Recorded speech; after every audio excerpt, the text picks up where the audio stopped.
நமஸ்காரம். 1000 நாமங்கள் 1000 கதைகள் 403வது திருநாமம் சக்திமதாம் ஸ்ரேஷ்டாய நமக.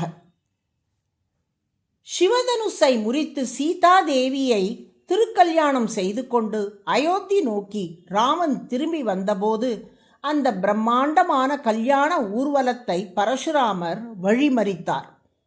ராமா, நீ சிவபெருமானின் வில்லை முறித்த செய்தியை கேட்டு மகேந்திர மலையிலிருந்து உன்னை தேடி வந்துள்ளேன். உன்னுடைய வலிமையை பரிசோதிக்க விழைகிறேன். இதோ என்னிடம் உள்ள விஷ்ணு தனுஷை வாங்கி நான் ஏற்றி காட்டு. அவ்வாறு நான் ஏற்றினால் உன்னை வீரன் என்று ஏற்கிறேன். அதன் பின் நாம் இருவரும் மல்யுத்தம் செய்து யார் பலசாலி என்று முடிவு செய்து கொள்ளலாம். முதலில் என்னோடு மோத உனக்கு தகுதி உள்ளதா இல்லையா என்பதை இந்த வில்லில் நான் ஏற்றுவதன் மூலம் காட்டுக என்று ராமனை நோக்கி முழங்கினார் பரசுராமர். பரசுராமர் முகத்தில் தீப்பிழம்பு போல் பொங்கி வரும் கோபத்தை கவனித்த தசரதன் நெஞ்சுருகி கைகூப்பி, முனிவர் பெருமானே, ராமன் தான் எனது உயிர். அவன் இல்லாவிடில் நாங்கள் யாருமே வாழ மாட்டோம். அவனை போருக்கெல்லாம் அழைக்காதீர்கள் என்று மன்றாடினான். ஆனால் பரசுராமர் அதை பொருட்படுத்தாமல், ராமா, இந்த வில்லில் நீ நான் ஏற்றினால் என்னோடு மோதும் தகுதி உனக்கு உள்ளது என்று பொருள். அதன் பின் நாம் மோதுவோம் என்றார். ராமன் தனது தந்தை தசரதனை வணங்கிவிட்டு பரசுராமரை பார்த்து மெல்லிய குரலில், நான் வீரம் ஆற்றல் இல்லாதவன் என எண்ணி ஏதேதோ பேசிவிட்டீர்கள். எனது தேஜஸையும் பராக்கிரமத்தையும் இப்போது காண்பீர்கள் என்று சொல்லி பரசுராமர் கையில் இருந்து வில்லை வாங்கி கொண்டான்.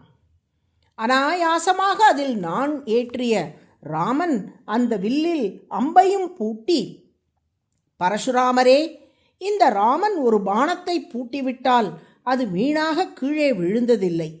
இப்போது நீங்கள் தந்த விஷ்ணு தனுஷில் அம்பை பூட்டிவிட்டேன். அதை எய்வதற்கு ஓர் இலக்கு தாருங்கள். நீங்கள் எனது குருவான விஸ்வாமித்ர முனிவருக்கு உறவினர், வேதம் கற்றவர், தவம் புரிந்த உயர்ந்த முனிவர். உங்கள் மீது பாணம் போட எனக்கு விருப்பமில்லை. அதனால் பாணத்துக்கு வேறோர் இலக்கு தாருங்கள் என்று பரசுராமரிடம் சொன்னார்.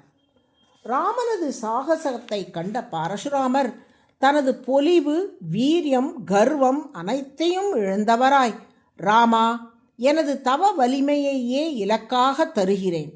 உன் பாணத்தால் என் தவ வலிமையை தாக்கி எடுத்துக்கொள் என்றார். ராமனும் அவ்வாறே செய்தான். அதன் பின் ராமனிடம் இருந்து விடை பெறும் முன் பரசுராமர் ராமனை பார்த்து, ராமா, உன்னிடம் தோற்றதை அவமானமாக நான் எண்ணவில்லை. நீ பரமாத்மாவாகிய திருமாலின் பூரண அவதாரம். நான் அந்த இறைவனுடைய ஒரு சக்தியை குறிப்பிட்ட காரணத்துக்காக பெற்று வந்த ஆவேச அவதாரமே ஆவேன்.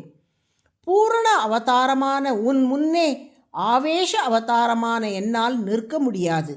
இந்த வில்லின் நாணை நீ ஏற்றியதன் மூலம் நீயே பரமாத்மா திருமால் என்பதை உணர்ந்தேன். உனக்கு மங்களம் உண்டாகுக. வலிமை மிக்க தேவர்கள் அத்தனை பேரும் மொத்தமாக இணைந்து வந்தாலும் கூட உன்னை வெல்ல முடியாது. இதோ தேவர்கள் கூடி வந்து உனது வீரத்தை வியந்து துதிக்கிறார்கள். பார், உனக்கு நிகரானவரும் இல்லை, உன்னை விட மேம்பட்டவரும் இல்லை என்று சொல்லிவிட்டு புறப்பட்டார். இதை வர்ணிக்கும் வால்மீகியின் ஸ்லோகங்கள் மதுவந்தாரம் ஜானாமி த்வாம் சுரோத்தமம். ஏதே சுரகணா சர்வே நிரீக்ஷந்தே சமாகதாக த்வாம் அப்ரதிம கர்மாணாம் அப்ரதித்வந்துவமாகவே. ஆக வலிமை மிக்கவர்கள் என்று சொல்லப்படும் தேவர்களாலும் போற்றப்படுபவனாக வலிமை மிக்கவர்கள் அனைவரையும் விடவும் உயர்ந்த வலிமை மிக்கவனாக ராமன் விளங்குவதால் சக்திமதாம் ஸ்ரேஷ்டக என்று அழைக்கப்படுகிறான். சக்திமான் என்றால் சக்தி மிக்கவன், சக்திமதாம் என்றால் சக்தி மிக்கவர்களுக்கு எல்லாம் என்று பொருள். ஸ்ரேஷ்டக என்றால் மிக பெரியவர், உயர்ந்தவர். சக்திமதாம் ஸ்ரேஷ்டக என்றால் சக்திமான்களை விடவும் உயர்ந்த சக்தி மிக்கவர் என்று பொருள். அதுவே சகஸ்ரநாமத்தின் 403வது திருநாமம். சக்திமதாம் ஸ்ரேஷ்டாய நமக என்று தினமும் சொல்லி வரும் அன்பர்களுக்கு ஸ்ரீராமன் சக்தி கொடுத்து அருளுவான். நாராயண நாராயண.